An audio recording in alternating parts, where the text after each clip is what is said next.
From February 1965 to November 1968, the United States waged a massive bombing campaign against North Vietnam.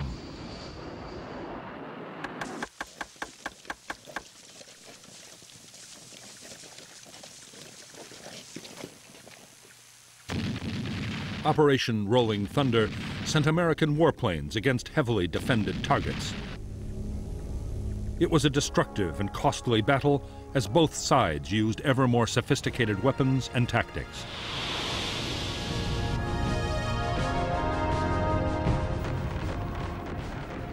In Rolling Thunder, American aircraft dropped over 650,000 tons of bombs on North Vietnam. There were also massive operations in South Vietnam, supporting American ground troops and against communist supply lines and bases in Laos and Cambodia.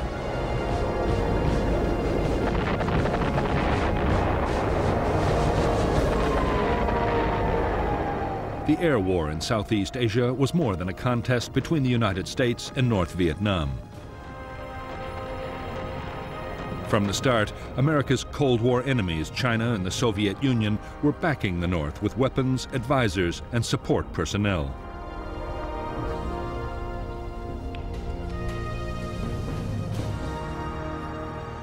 For U.S. leaders, that raised the most difficult question they had ever faced. Could the air war be won without sparking off a wider and infinitely more dangerous conflict?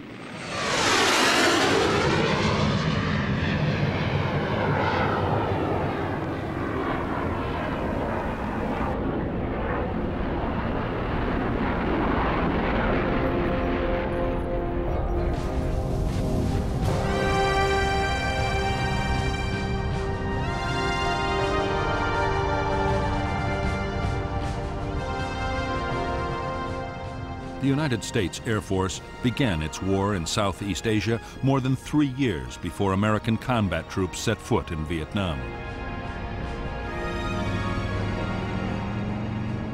In late 1961, President John F. Kennedy ordered more help for the South Vietnamese government in its war against the Viet Cong guerrillas.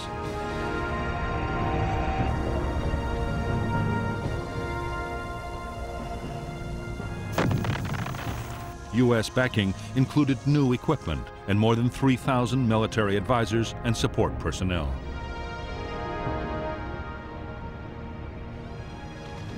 Soon, U.S. Army and Marine helicopters were flying South Vietnamese government soldiers and their American advisors into combat against the Viet Cong. U.S. Air Force transport planes helped with troop deployments and supplies.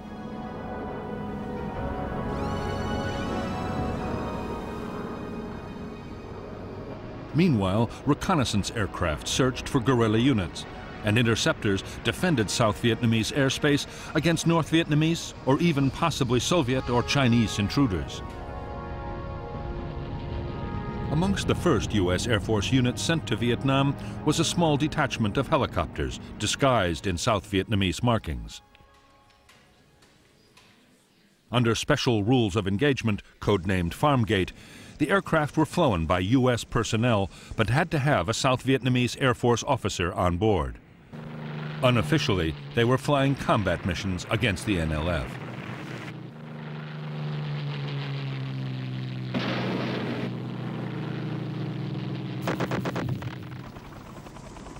In spite of American efforts, the NLF inflicted a series of defeats on the South Vietnamese Army in 1963.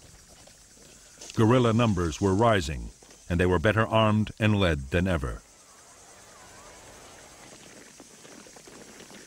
With each month that passed, the NLF was getting more weapons, ammunition, and trained men from North Vietnam.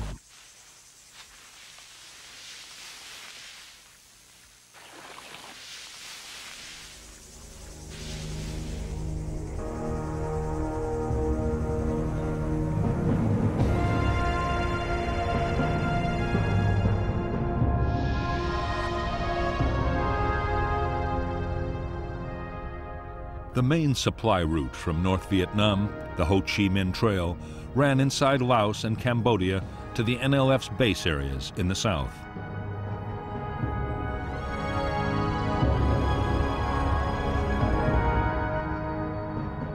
The trail was manned by North Vietnamese army troops with the help of Laotian guerrillas who were waging their own war against the Lao government.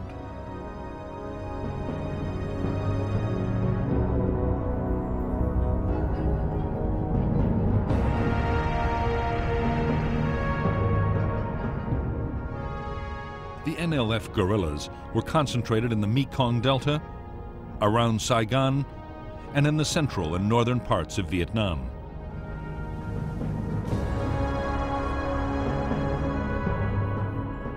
It was near these areas that the Americans stationed helicopter companies to carry South Vietnamese troops into battle. The detachment operating under Farm Gate was based at Ben Hoa near Saigon, and there was another important base at Tan Son Nhut. 3 smaller airfields also supported fixed-wing operations.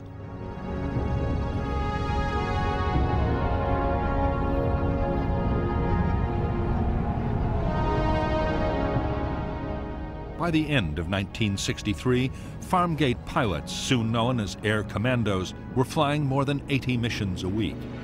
They attacked Viet Cong base areas and river traffic, and were credited with killing hundreds, maybe thousands of guerrillas.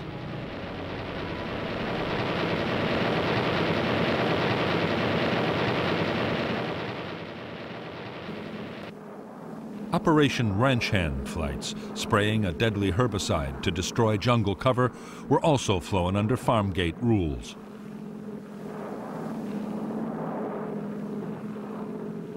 The spraying, which began in early 1962, cleared the vegetation alongside highways. Viet Cong ambushes would then be far easier to spot.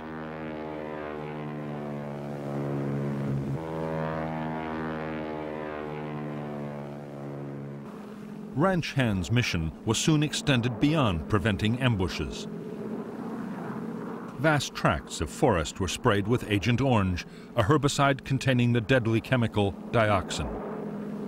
Guerrilla trails and base areas were exposed, and crops that might feed Viet Cong units were destroyed.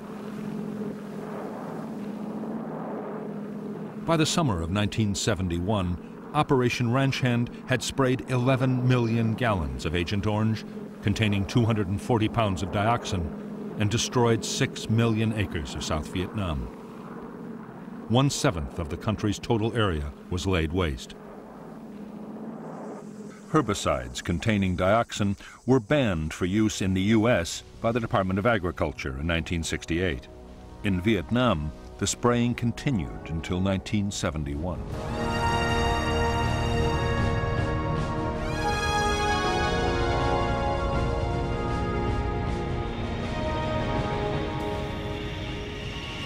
Between April and June 1964, American air power in Southeast Asia was massively reinforced.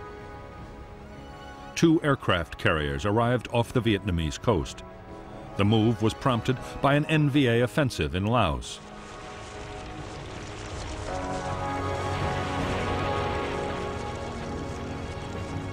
To help Laotian government forces, U.S. aircraft mounted a big reconnaissance effort, codenamed Operation Yankee Team.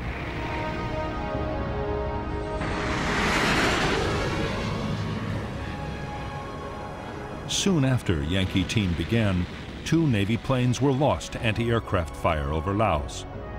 The Air Force retaliated by hitting the enemy gun positions in the first jet bombing raids in Southeast Asia.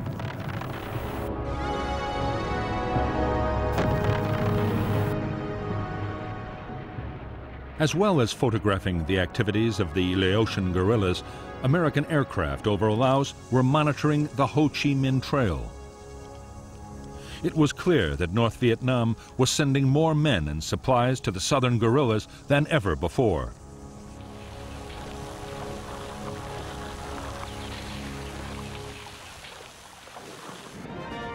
In Washington, the new U.S. President, Lyndon Johnson, was being pressed hard by his military commanders to punish the North.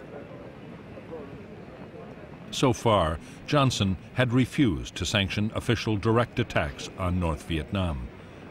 However, covert attacks were being conducted over Vietnam near the Laotian border. It was an incident in the Tonkin Gulf that finally lit the fuse. In bad weather conditions, the captain of an American destroyer thought he was fired upon by North Vietnamese patrol boats, an attack that actually never happened. But on August 5, 1964, the president ordered retaliation.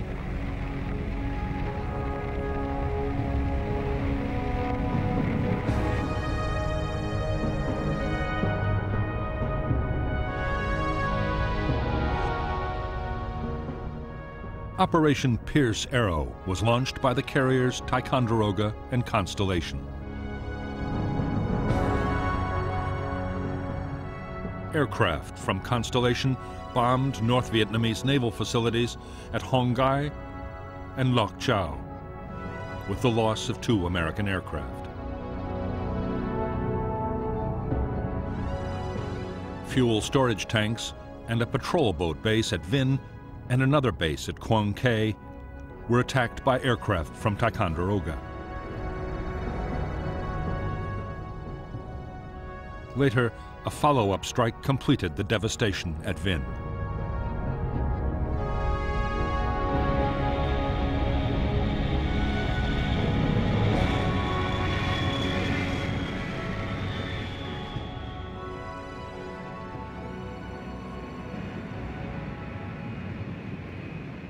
In North Vietnam, the American bombing raids immediately triggered a secret plan. For years, the North had been creating an air force with Soviet-built jet fighters. The force had been based in China. The day after the American bombings, the fighters were called home.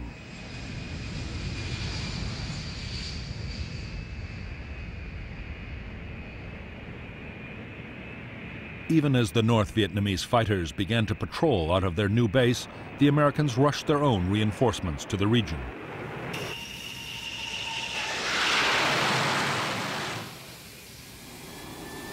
The Air Force deployed more than 70 planes to Vietnam and Thailand.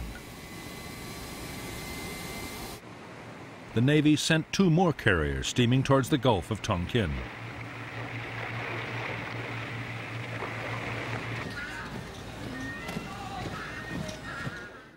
As tension in Southeast Asia rose sharply, U.S. intelligence learned of an ominous development.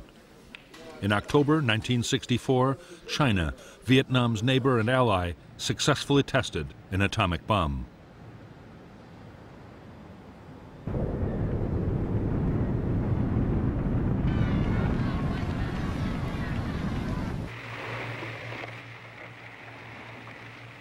In the closing weeks of 1964, American aircraft launched a new campaign in Southeast Asia. The aim was to find and destroy North Vietnamese transport and installations on the Ho Chi Minh Trail in Laos. For the Americans, Operation Barrel Roll was the start of an attempt to cut off supplies to the NLF that would last for a full 8 years.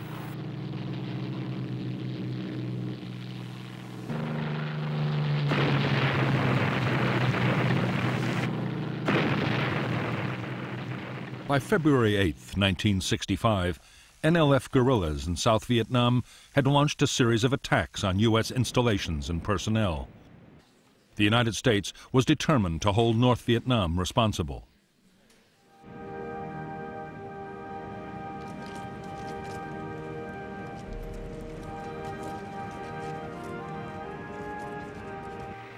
Carrier aircraft had been kept ready to retaliate if the president gave the order.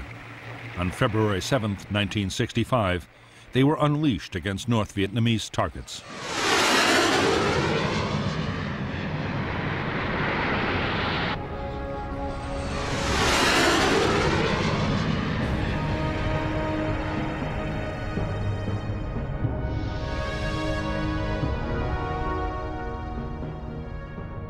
Operation Flaming Dart was launched from the carriers Ranger, Hancock, and Coral Sea, and from airfields in South Vietnam by both U.S. and South Vietnamese planes. The targets were North Vietnamese Army barracks and the 325th Infantry Division's training base at Dong Hoi. Because of bad weather, only one target was hit in strength, at the cost of an aircraft shot down.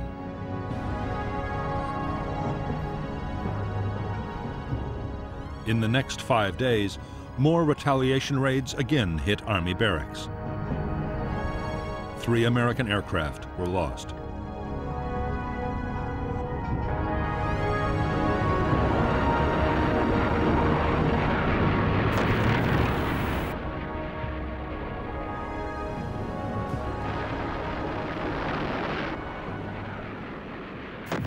Up to now, the American airstrikes on the north had been in retaliation for particular incidents. However, many in Washington believed that bombing should have a much bigger role to play. They argued a sustained campaign of attacks could make North Vietnam stop supporting the war in the South.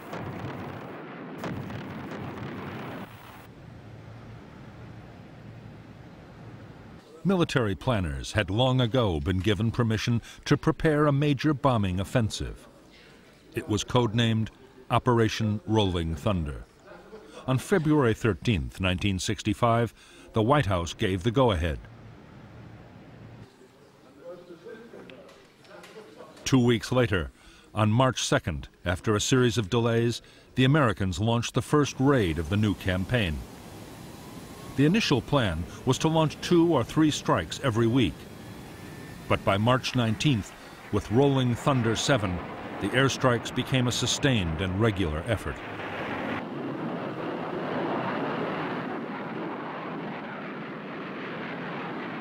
Rolling Thunder got off to an uncertain start. The first mission, flown by more than 100 aircraft, hit an ammunition dump in the Quang Ke Naval Base. 5 U.S. aircraft were lost. In the following weeks, North Vietnamese radar, railway bridges, and military bases were attacked, but more American aircraft were shot down. Already, it looked like an air war over North Vietnam might prove far more costly than anyone had expected.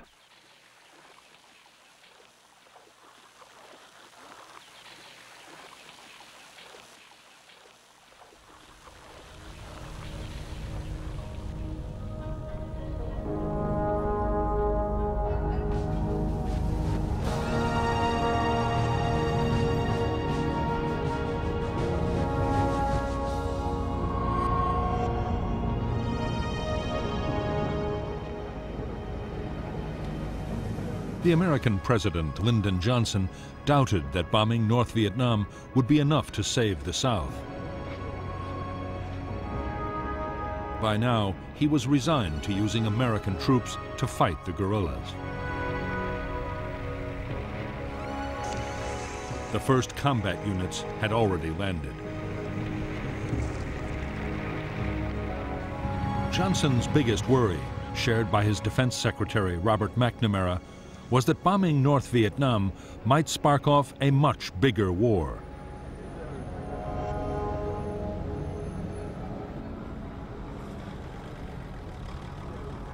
The Soviet Union and China had been supporting the North with financial and military aid for years. If the American bombing was too fierce, they might be forced to come to its defense.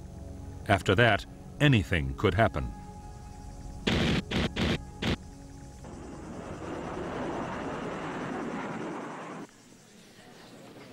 Johnson's fears that the war in Vietnam could spiral out of control were not shared by his military leaders.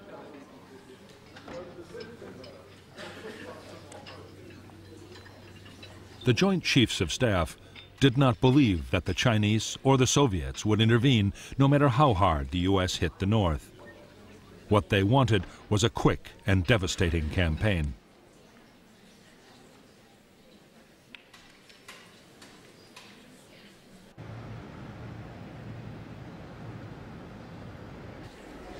Whatever the doubts of his military leaders, Johnson was sure that massive bombing of North Vietnam would draw in the Chinese. The only course the president could see was to keep strict control of the offensive himself. Each week, the list of targets to be struck would have to be approved by him at the White House.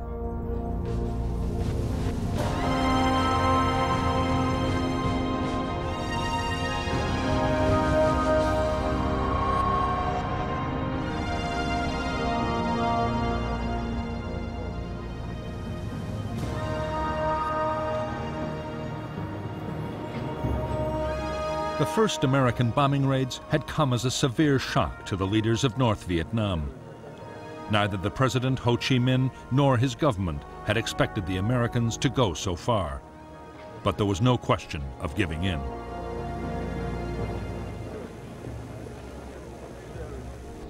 On April 8, 1965, Premier Pham Van Dong replied to a peace overture from the American president with his own list of uncompromising demands.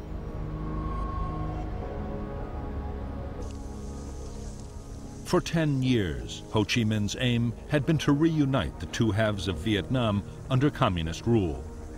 Now the NLF guerrillas in the south were so close to victory, he saw no reason why he should negotiate.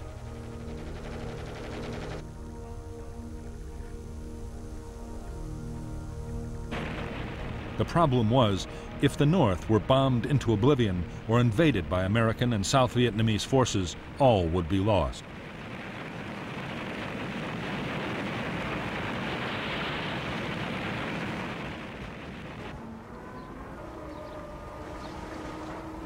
Only with massive help from the Soviet Union and China could North Vietnam hope to survive.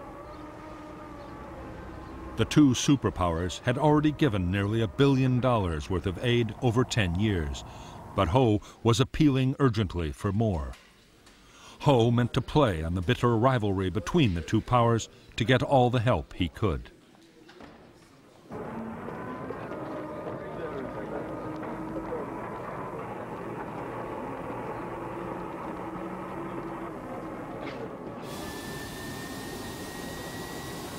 At first, the Soviet Union, under Premier Alexei Kosygin, had urged northern leaders to look for a peaceful solution. But Kosygin was actually in Hanoi in February 1965 when Rolling Thunder began. The Russian position hardened. The Soviets now promised sophisticated radar, air defense missiles, and more jet fighters.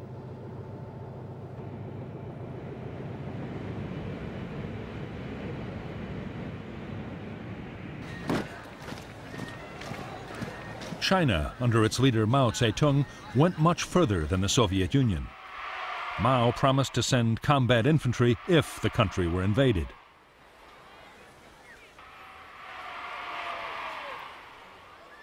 Meantime, to help the North defend itself against the bombing, he promised anti-aircraft units. Mao meant to guarantee the survival of his neighbor, whatever the risks.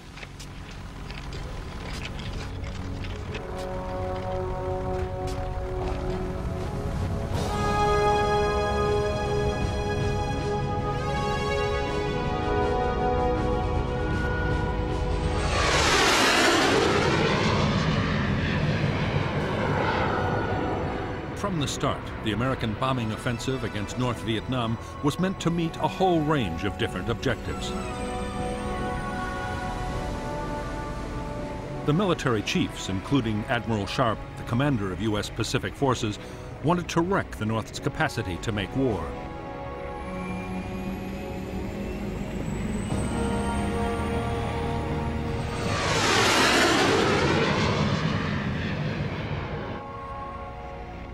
The U.S. ambassador in Saigon, Maxwell Taylor, saw the raids as a morale booster for South Vietnam. The Defense Secretary, Robert McNamara, meant them to put on pressure, which could be stepped up gradually until the North agreed to U.S. demands.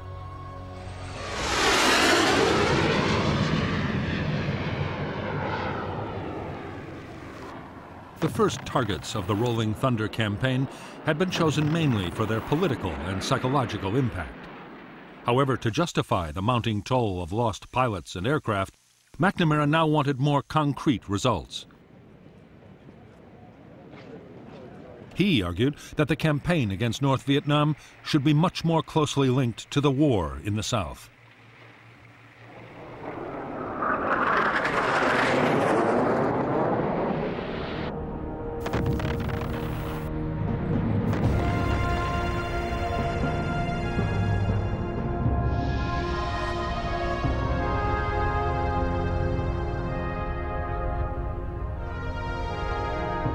The new American plan for Operation Rolling Thunder focused on the part of North Vietnam between the demilitarized zone, separating North and South, and the 20th parallel.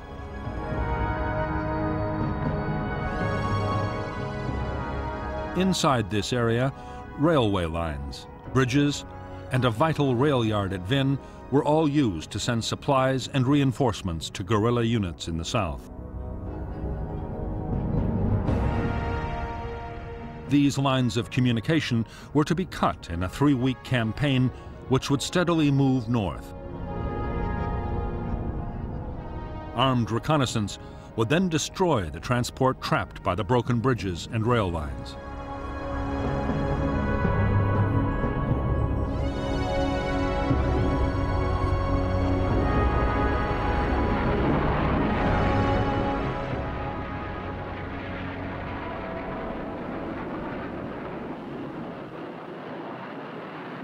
To U.S. military leaders, the decision to attack North Vietnamese transport was a move in the right direction, but it was nowhere near as destructive as the campaign they wanted.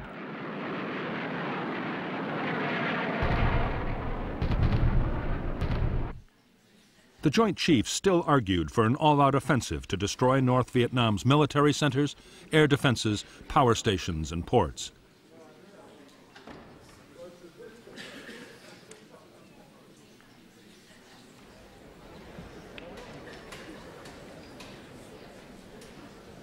President Johnson and Robert McNamara were adamant that there would be no all-out campaign. This was to be a limited war to achieve limited objectives. In any case, McNamara and other officials argued, the most valuable targets should be kept as hostages. To save those, North Vietnam would have to agree to negotiate.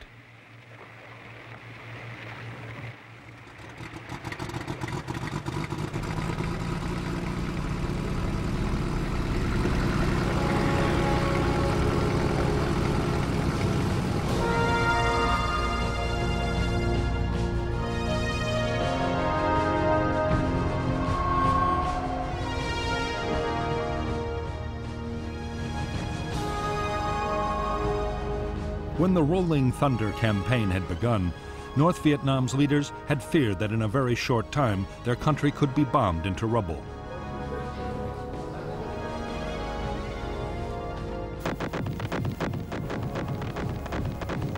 The air defense system was still primitive. If the Americans meant to launch an all-out offensive, there was little the fledgling North Vietnamese Air Force could do to stop them. North Vietnam hoped that open support from its allies, particularly the Chinese, could save it from full-scale attack. There was every sign the Chinese meant what they said about coming to the North's aid if necessary. In fact, China was taking the situation in Vietnam so seriously it had changed its whole national defense strategy.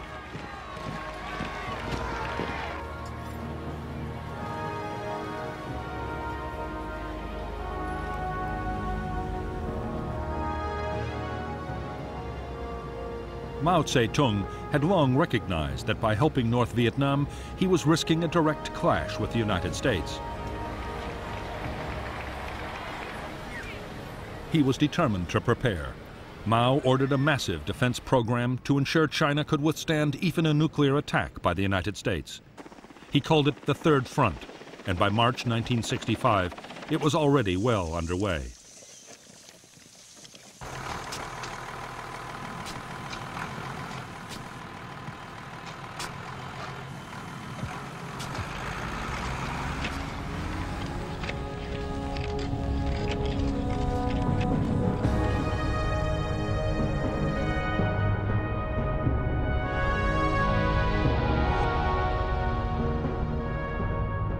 The first stage of the Third Front program had been to take China's industries, mostly concentrated around the big cities,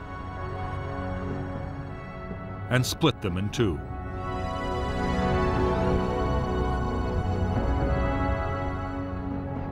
The duplicates were then moved deep into the interior. Already, fortifications were being built for defense in depth, and every province was creating its own light armaments industry. Meanwhile, North Vietnam's defenses against American bombing were also being reinforced.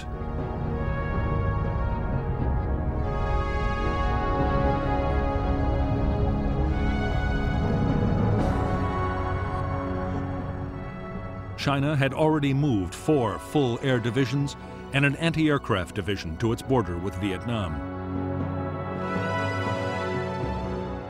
It built airfields close to the frontier as sanctuary and repair facilities for North Vietnam's jet fighters. Inside Vietnam, new airfields would be built and old ones repaired.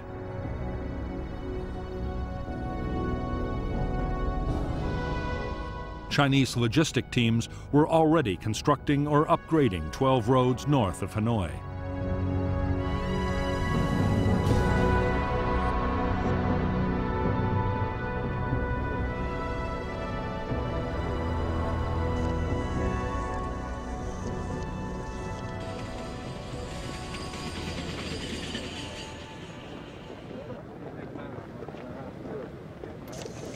In North Vietnam, full-scale mobilization was being carried out at a frantic pace. Many believed that an invasion might follow the air assault. 1 million people were organized into repair and construction teams. In a massive program, they dug thousands of miles of trenches and millions of single-person air raid shelters. Soon, in Hanoi, there would be a shelter on average every 20 feet.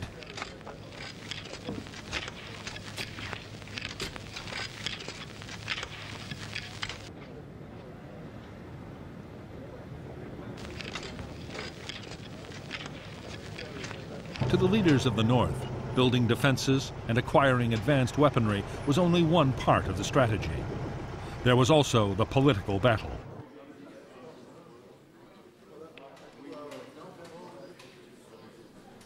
There would be a major propaganda offensive to pressure the Americans into restricting or even stopping their attacks.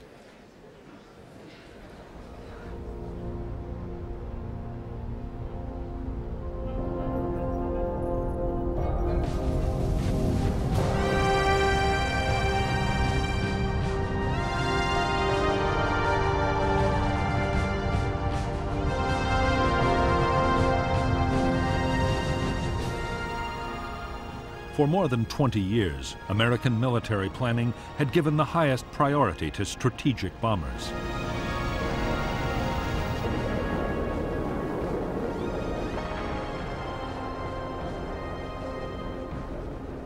The U.S. had built a huge force of long-range aircraft able to attack targets deep inside the Soviet Union with nuclear weapons.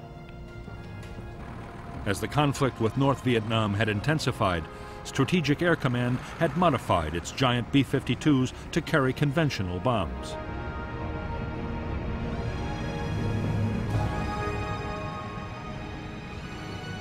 Although the B-52s had been stationed ready to attack North Vietnam, in the end they had been kept out of Rolling Thunder.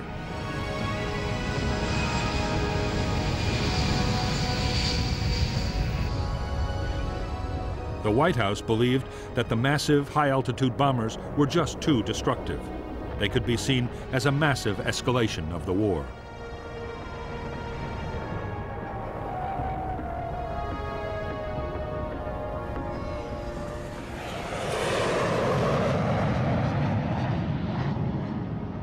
Instead, the smaller and more accurate tactical bombers would fight the strategic campaign against the North.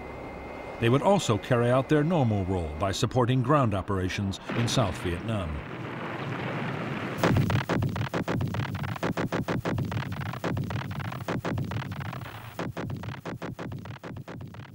While the Air Force and Marine aircraft would fly most missions inside South Vietnam, a large part of the strikes against the North would be mounted by the Navy.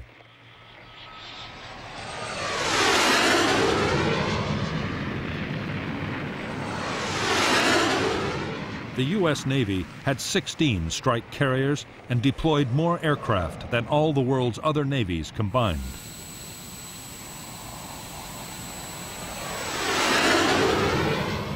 By the end of 1965, 10 different carriers would have taken part in Rolling Thunder operations over North Vietnam.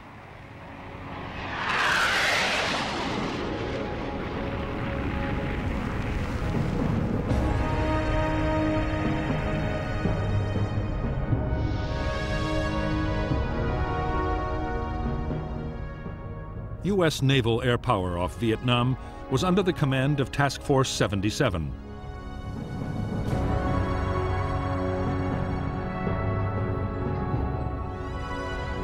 Its carriers would operate from 2 areas, codenamed Yankee and Dixie stations. Aircraft from Yankee Station would attack targets in North Vietnam and Laos, while planes from Dixie would fly over South Vietnam.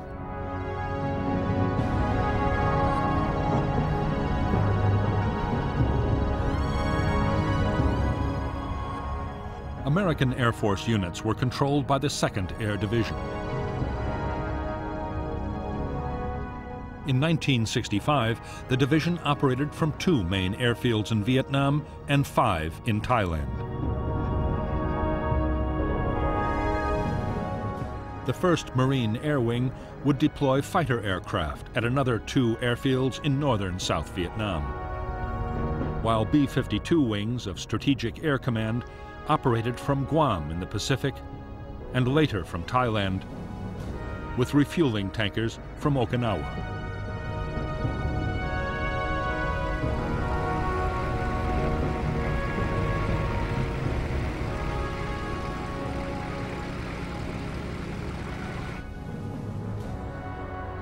U.S. air commanders had a limited say in how the battle over North Vietnam was fought. The White House was not only choosing the targets, but deciding on almost every other detail of each attack. Washington specified the day and often the time of each mission, and sometimes even the type of bombs to be used.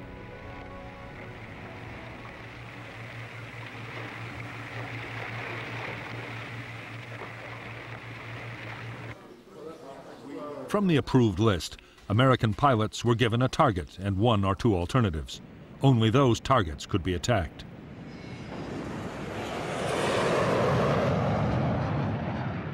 The monsoon weather was still enveloping North Vietnam, making some targets impossible to hit at the time specified in Washington. Air commanders had no authority to improvise.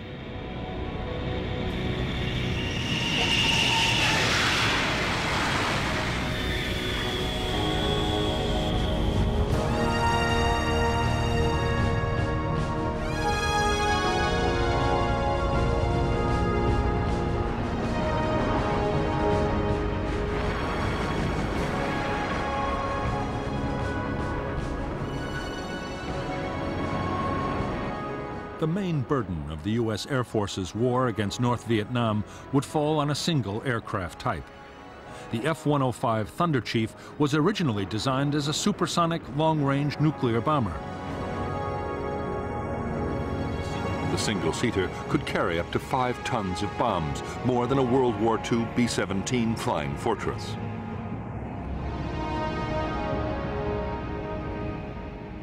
As a fighter escort and for light attack, the Air Force had the F-100 Super Sabre. The F-100 could carry almost 4 tons of bombs. It was also armed with air-to-air missiles and 4 20mm cannon.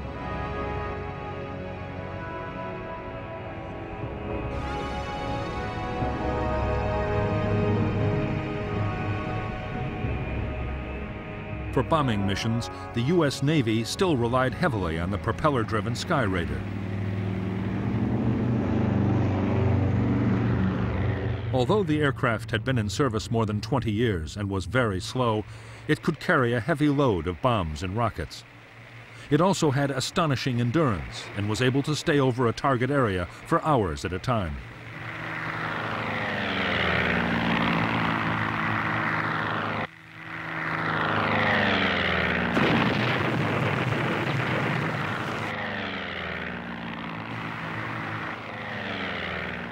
As Rolling Thunder developed, the Sky Raider would be gradually replaced in the Navy's attack squadrons by the A-4 Skyhawk. The Skyhawk could carry 4 tons of bombs, but it was a slow aircraft, able to reach only 670 miles per hour. Skyhawk raids were usually escorted by Crusader fighters, armed with both cannon and air-to-air missiles.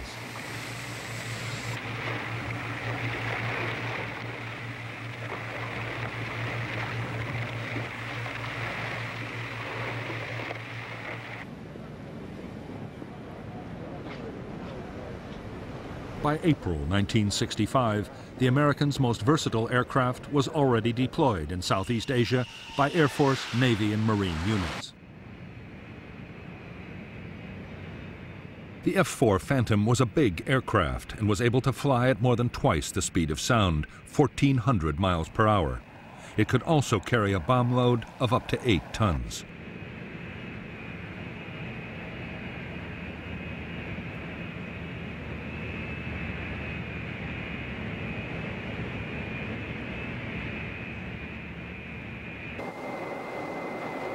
As Phantom units took on a bigger role in the war against North Vietnam, one unforeseen shortcoming would soon emerge. The F-4 had been designed to depend for self-defense on its missiles. It had never been fitted with cannon for close-range air combat.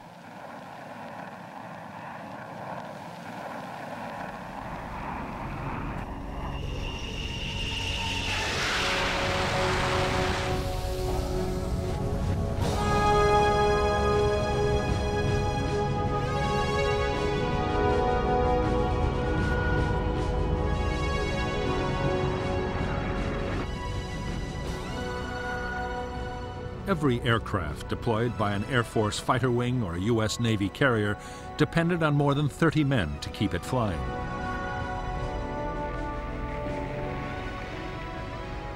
A carrier had a crew of around 4,000 crammed into the ship alongside planes, bombs, and stores. Because the carrier was operating 24 hours a day, the men worked in shifts up to 16 hours long.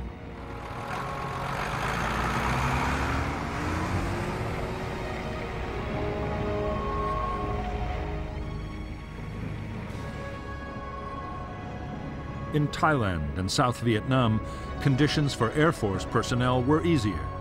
All the same, heat and humidity took a heavy toll on men and machines. To add to the burden, higher command often measured the success of a unit by the sheer number of sorties it could fly.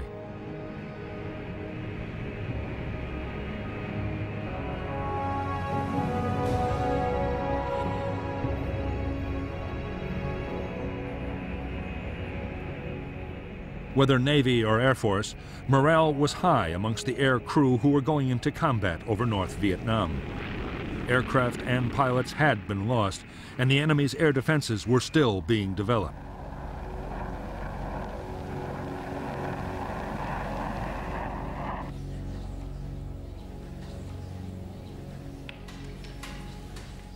The monsoon weather still enveloping the north was often a bigger concern than the anti-aircraft guns. So, too, were the strict rules of engagement that pilots had to memorize.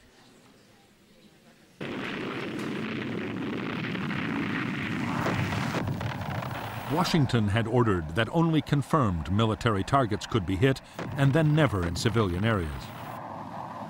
Enemy aircraft had to be identified visually before they could be attacked, in case they were Chinese.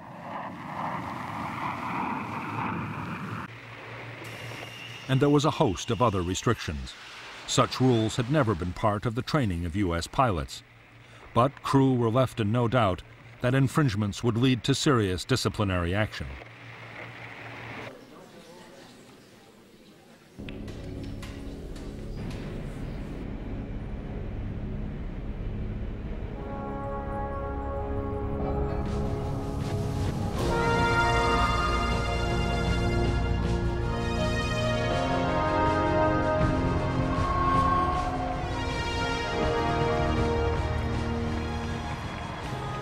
The North Vietnamese armed forces fielded 400,000 men in 13 regular divisions. All divisions had their own anti-aircraft guns. So did the units operating in Laos, building and running the Ho Chi Minh Trail.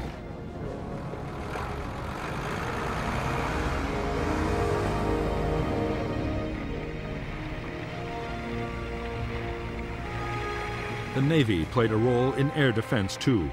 Its fleet of East German gunboats was stationed on the sea and river approaches to important targets.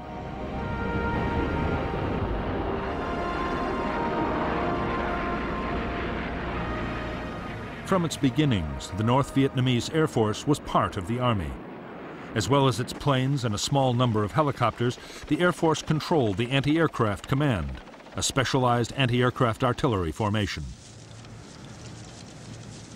It also controlled an increasingly sophisticated early warning radar system supplied by the Soviet Union and China.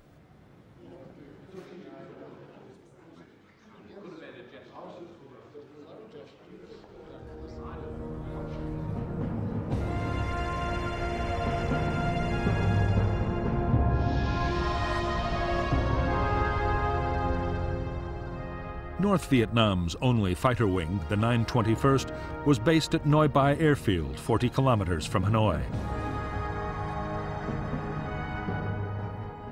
A second wing, the 923rd, was planned for the airfield being built at Kep.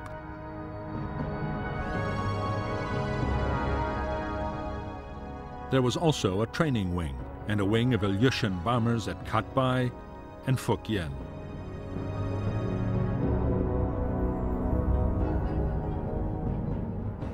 The anti-aircraft gun batteries of the Air Defense Force were organized into 4 brigades, concentrated around areas of strategic importance. The main road and rail junctions, the industrial centers around Hanoi and Haiphong, and the main supply routes to Laos and the south were most heavily defended.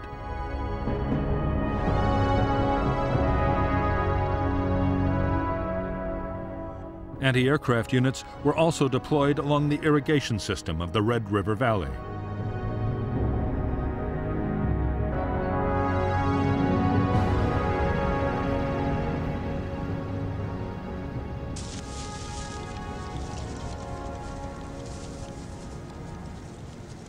Although North Vietnam's air defenses were still weak, they would soon become amongst the most formidable ever assembled anywhere. The plan was to coordinate the efforts of radar sites and observation posts, anti-aircraft guns, and the fighter interceptors. The planes would try to ambush the enemy, and if they couldn't shoot him down, at least force him to fly through heavy ground fire.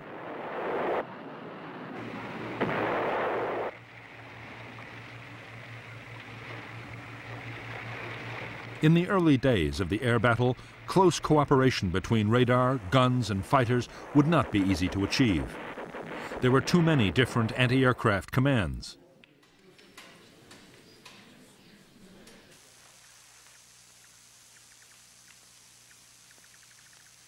Soon, as Soviet-built anti-aircraft missiles became operational, another ingredient would be added to the already complex system. For a long time to come, North Vietnamese pilots would run a very high risk of being shot down by friendly fire.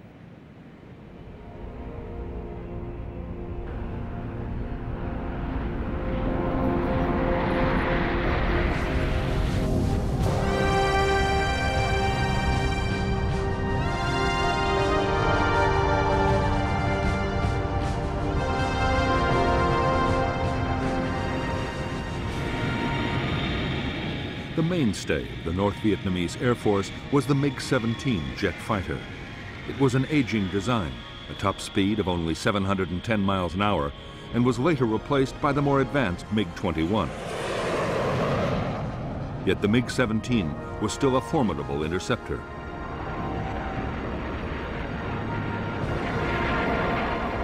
It was one of the most maneuverable jets ever built, and armed with 3 cannon, it was deadly in a dogfight.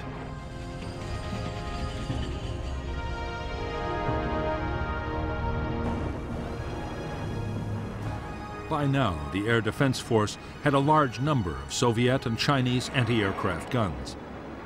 At the start of the battle, they were still simple types with optical sights.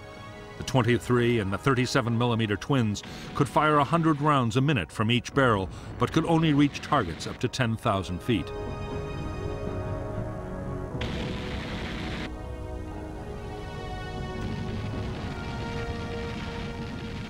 The bigger 57mm anti-aircraft guns had a ceiling of 18,000 feet. American pilots could avoid them by flying higher, but in the last moments of an attack, aircraft had to come in low. It was then that the 57mm was an extremely dangerous weapon.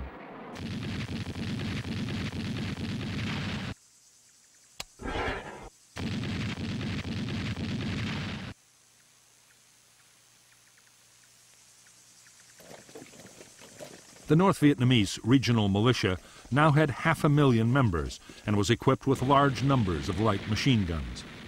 Against low-flying planes, they could be highly effective.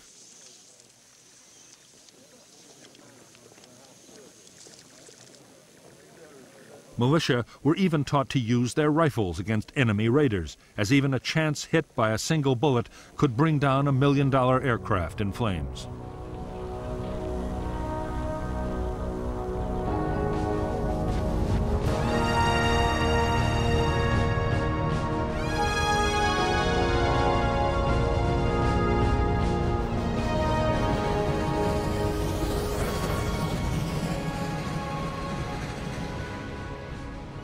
The advanced weaponry supplied by the Soviet Union and China depended completely on skilled personnel to operate and maintain it.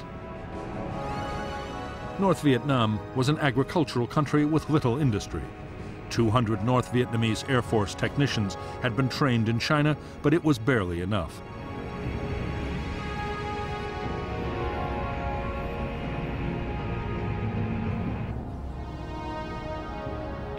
There was also a shortage of skilled radar operators.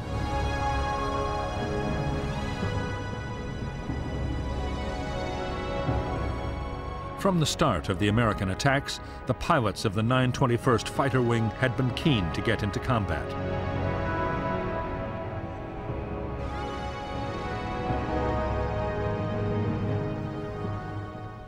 They had been training at a furious pace. Gunnery was given the highest priority. Pilots practice opening fire at ranges down to 150 meters to get a kill on the first pass.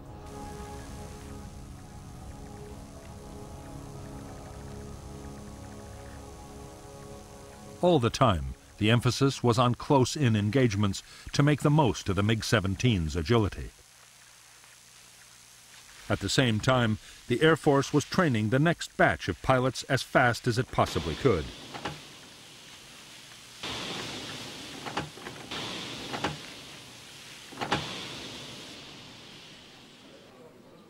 Most of the training of pilots, radar operators, and anti-aircraft gunners was being carried out by Soviet and Chinese military experts. Many had already taken part in combat operations, actually directing the defense. At a higher level, behind the scenes, there were Soviet and Chinese staff officers working to improve the performance of every branch of the North Vietnamese armed forces.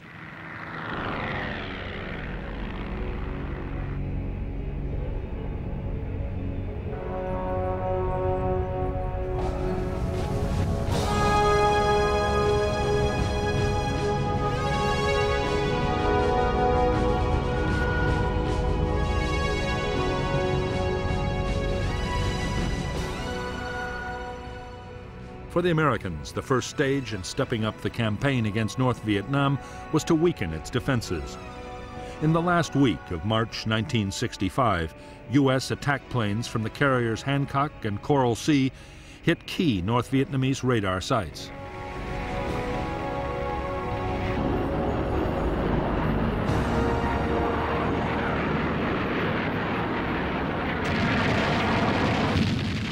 There was a fierce reaction from northern anti-aircraft guns, and several U.S. planes were shot down.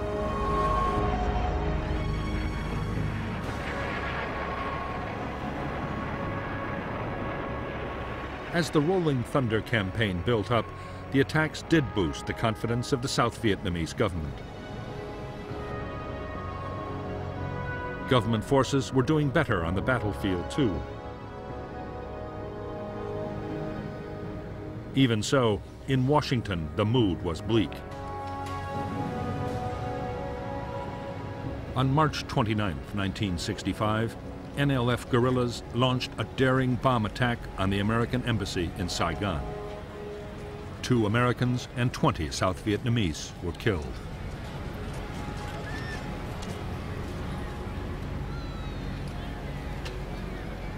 To many in Washington, the attack seemed to underline the need for much stronger measures to be taken in Vietnam.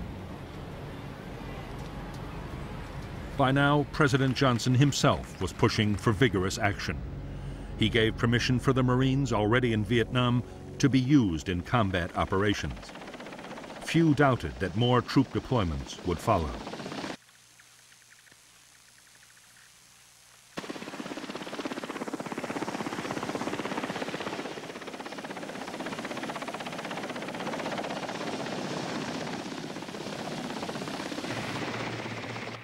Soon, U.S. aircraft would be faced with 2 missions in Southeast Asia: the continuing campaign against North Vietnam and supporting U.S. troops in a sharply escalating ground war.